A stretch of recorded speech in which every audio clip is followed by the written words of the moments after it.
नमस्कार दोस्तों, welcome to my YouTube channel stories of silence. तो क्या किया जाए? अब सोचने लगता है कि क्यों ना मैं इसका फैसला राजा से करवा।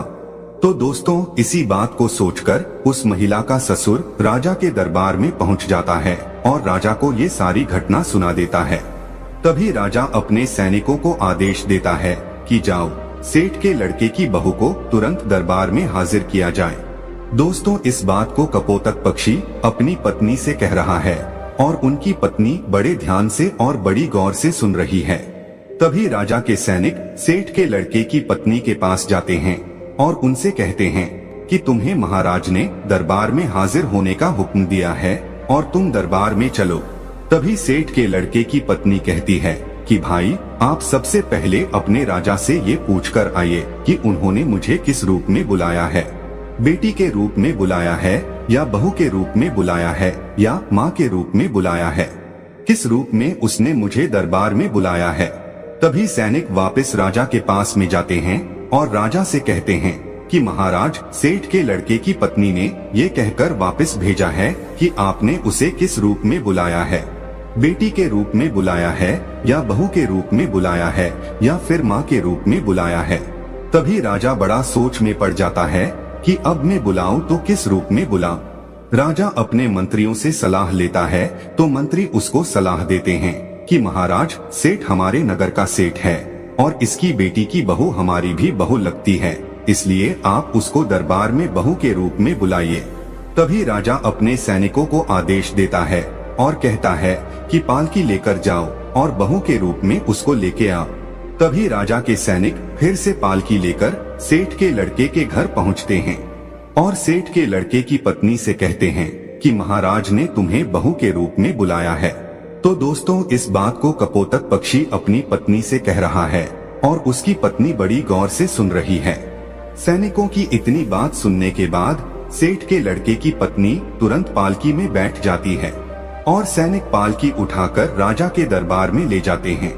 सेठ के लड़के की पत्नी राजा के दरबार में हाजिर हो जाती है।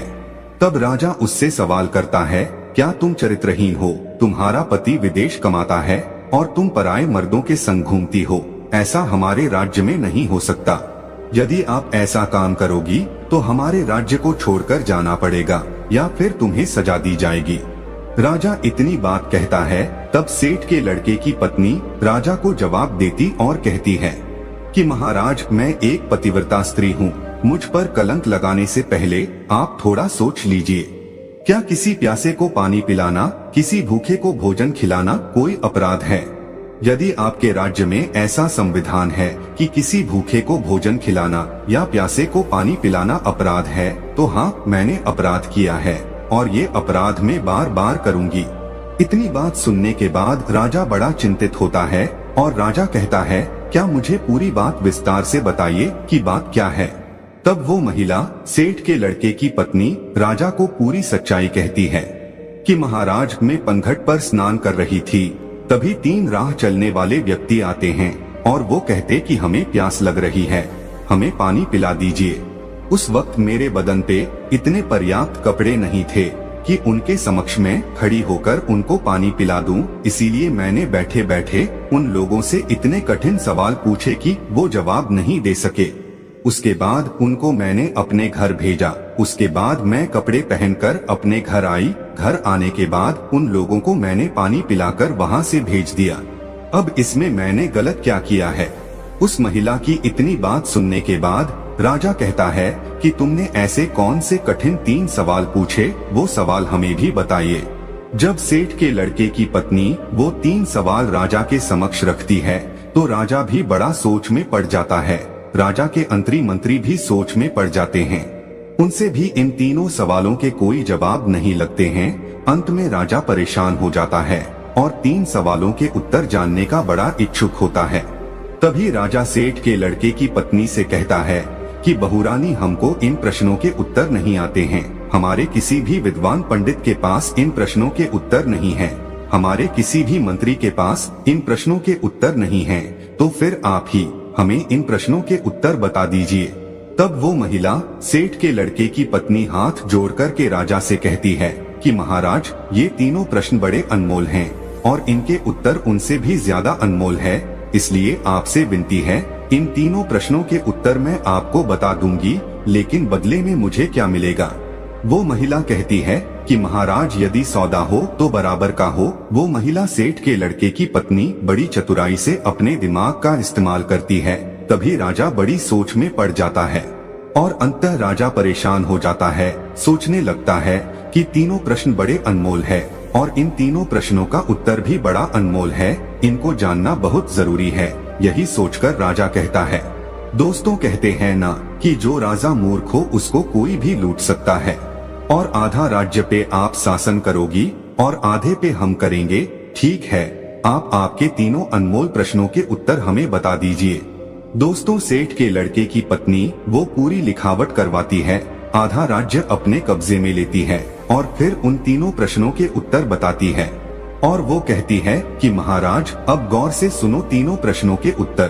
पहला प्रश्न, यात्री संसार में दो ही है। अब दो यात्री कौन कौन से हैं? कि महाराज पहला सूर्य और दूसरा चंद्रमा, जो रात दिन चलते रहते हैं और संसार में भ्रमण करते रहते हैं और संसार को रोशन करते रहते हैं, यही तो यात्री है, सूर्य और चंद्रमा। दूसरा सवाल कि महाराज अनपढ़ और गवार दो चीज है, वह है अन्न और पानी, जो हर किसी के साथ में रहते हैं, विद्वान लोगों के साथ भी रहते हैं और मूर्ख से मूर्ख लोगों के साथ भी रहते हैं, उनका लालन पालन करते रहते हैं। यही सबसे अनपढ़ और गवार है, जो अज्ञानी को भी वही स्वाद देते हैं और विद्वान को भी वही स्वाद देते हैं। तीसरा सवाल, मूर्ख। मूर्ख भी दो प्रकार के होते हैं। पहला मूर्ख है जो मेरा ससुर है, जो अपने घर की बात को एक दूसरे से आके कहता है, वही सबसे बड़ा मूर्ख होता है। यदि मेरे ससुर ने इस बात को मुझसे आकर पूछा होता तो वहीं पर इनको मैं पूरी सच्चाई बता देती। मेरे घर की इज्जत नीलाम नहीं होती, मेरी इज्जत इस तरह भरे दरबार में उछाली नहीं जाती, मेरे घर की बदनामी नहीं होती, इसलिए सबसे पहले बड़े मूर्ख मेरे ससुर हैं। तब राजा कहता कि दूसरा कौन है?